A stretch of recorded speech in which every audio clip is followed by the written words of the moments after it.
Hi, this is a recorded lecture for DP Design Technology, topic 2.6, Eco-Design, Designing for the Environment. So we went through green design in topic 2.5, and in topic 2.6, we're going to be talking about eco-design. So there's a difference. Eco-design is a design strategy that focuses on three broad environmental categories: materials, energy, and pollution and waste. And if you remember that green design is designing in a way that takes into account the environmental impact of a product throughout its life. So they're similar, but there's some key differences to green design and eco design. So this video here will give you some good insight into eco design. So please go ahead and watch that. But here are some essential ideas. Eco-design considers the design of a product throughout its life cycle. So this is from cradle to grave, and it uses life cycle analysis. Environmental impact of a product, service, or system should be considered very early in the stages of design and continue through the development and implementation all the way through to disposal. Designers have an obligation and a responsibility to reduce the ecological impact on the planet. So listen, eco-design and green design are very similar, and you're going to see a lot of recurring themes on this. So there are some slight differences, but essentially eco-design is considering the product throughout its life cycle, and then it's using life cycle analysis. Of course, the drivers of eco-design, just like the drivers of green design, are consumers and consumer groups and government legislation. And like I said, anytime you see drivers in any place in DPDT, you want to be thinking about consumer groups and government legislation. Considerations of eco-design. These considerations vary depending on the type of product and the target market, but you want to reduce the creation and use of toxic materials, increase recyclability, reduce energy consumption, increase use of renewable resources, increase product durability, so hopefully your products last longer, so you're reducing that planned obsolescence. We'll talk about what that means in some later topics.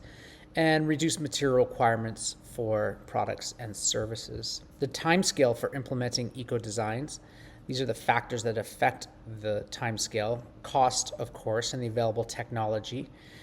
Radical or whole system overhaul. So if you have to overhaul your entire system, well, that's going to make the timescale longer. And eco-design is by nature much more complex. Okay, all of these are going to add to the timescale. Here's some design philosophies in eco-design. So we have something called cradle to grave. So this is a design philosophy that considers the environmental effects of a product all the way through manufacture to disposal. Cradle to cradle is a design philosophy that aims to eliminate waste from the production, use, and disposal of a product. It centers on products which are made to be made again. So in other words, you are extracting a resource, but then you're using that exact same resource to feed back into the system. Here's what cradle to grave looks like. So you have material extraction here. You're going to have transport, manufacture, transport, use and maintenance, transport, recycling, or disposal. So this is the grave right here, and this is the cradle right here. Cradle to cradle is like this right here. So please watch this video and it'll give you some good insights into what cradle to cradle looks like. Now, a life cycle analysis is an assessment of the effect a product has on the environment through 5 stages of its life. So this is pre-production, production, distribution, utilization, and disposal. You'll need to know these 5 stages, so make sure that you do know them. Sometimes helps to have an acronym or some other way to remember them, but you definitely will need to know these 5 stages of the LCA. A life cycle analysis is used to assess and balance environmental impact over a product's life cycle. They highlight areas with opportunities to reduce the environmental impact. It makes the designer think about changing product design to reduce the impact, such as green or sustainable product designs. The first stage of the life cycle analysis is in pre-production. This is where we're obtaining natural resources, and this can be very polluting. And we've talked a little bit about strip mining before, but this can be, really terrible for the environment. You can have a smaller effect if you have shaft mining, but still, it's not great. This includes transportation of raw materials and processing industries. So we want to think about that with our pre-production. Production is the process of resources being made into a product, and this can be damaging to the environment too. So you have factories that are spewing out smoke or carbon dioxide, or it can have a small impact like handcrafting children's toys. Distribution, including packaging. So this is the next stage of the life cycle analysis, and this includes taking the product from the factory to the warehouse and from the warehouse to the store and the packaging involved. This can have a large impact, especially if importation is from very far away, or a low impact if it's produced locally. Utilization is when the user is actually using the product, so the product's use and effect that it has on the environment. So a diesel generator will pollute the air and make noise, while a solar panel will generate less noise and pollution. So you have to consider those kinds of things with utilization. How are people using your product? Disposal. So this depends on the product and method of disposal. Recycling one aluminum can will make less environmental problems than throwing one away. Biodegradable objects can be reused, recycled, or left to break down. Paper is best recycled because of the chemicals used in it and the resource extraction, while a banana peel is useless for anything but compost. This is an environmental impact matrix. So this matrix is very useful for designers of eco products and systems and is simpler than a full LCA. So in this, you're basically going to rate, so this is a Likert scale here, you're going to rate the pre-production, production, distribution, utilization, and disposal on a 5-point scale and say, how does it affect the environment? So in this case, it would be air pollution. So this is an example of an environmental impact matrix. And it's a useful tool, like I said. Here's another one right here.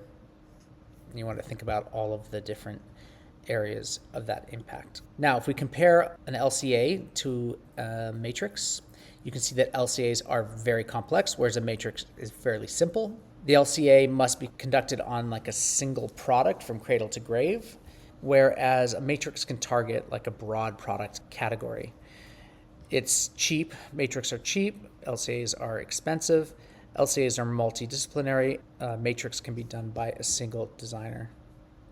But of course, the advantage of an LCA is that it's complex and that you get much more in-depth information compared to a matrix.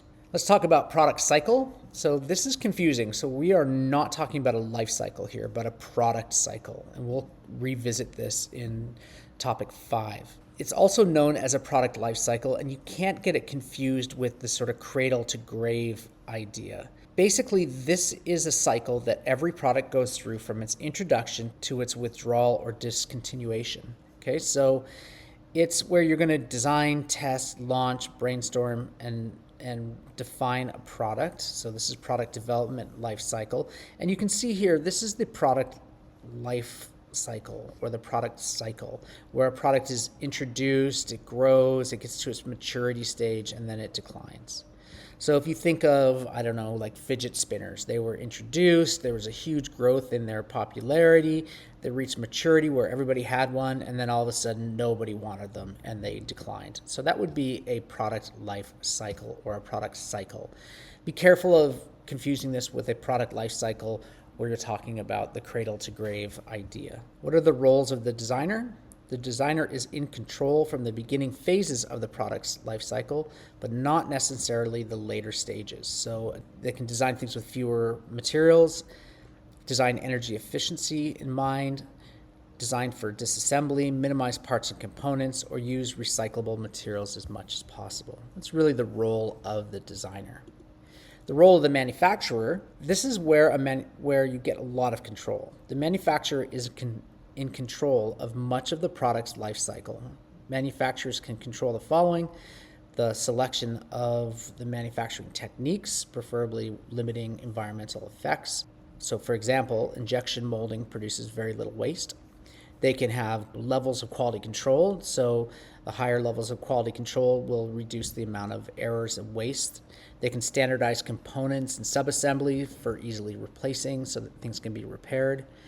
They can attempt to minimize energy usage, emission, water pollution, and other elements of the LCA. The consumer is primarily in control of the decisions to purchase, use, and dispose of a product.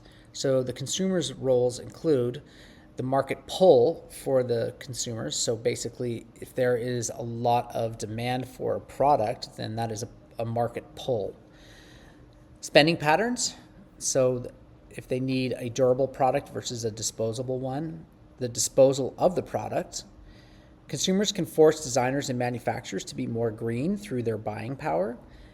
They can properly use products, they can properly maintain a product, and they can provide feedback to manufacturers.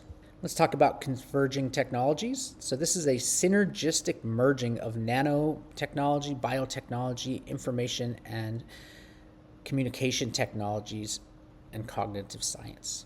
So this is essentially something like a smartphone. So you should consider a smartphone to be converging technology because you are really synergism, or being synergistic means that you are bringing things together. So you're bringing together things like nanotechnology and information and communication technologies with something like a smartphone. So what are some advantages and disadvantages of converging technologies? Advantage is a single device with multiple functions, can eliminate the need to buy multiple devices. Miniaturization of a product increases portability. It can reduce the need for materials, reduce cost and environmental impact. A disadvantage is if one technology fails, it can lead to the other connected technologies failing as well. Increased functionality of a device may lead to inefficient use. The converged tech may not work well on its own. You know, a DVD player versus a DVD player in a game console, they don't necessarily work great together. From the IB, you should be familiar with the UNEP Eco Design Manual. Here's a link right here. Go ahead and have a look at that. For those of you who are familiar with topic 8, so that would be the HL students, you'll know this. This is triple bottom line, where we are designing for people, profit, and the planet. So in this case, for people, we are creating opportunities to meet social and equity requirements. So we're reducing urban and minority unemployment, improving working conditions, accepting integration of minorities, reducing income inequity, enhancing numbers of skilled workers, abolishing child labor, reduce illiteracy, providing basic health services. This list goes on. So have a look at it. And these are things that we do that will help people. For the planet, we want to reduce fossil fuels, of course. We want to increase energy efficiency. We want to use renewable energy. We want to reduce the use of toxins, all of these things in here so that this is good for the planet. And lastly, profit.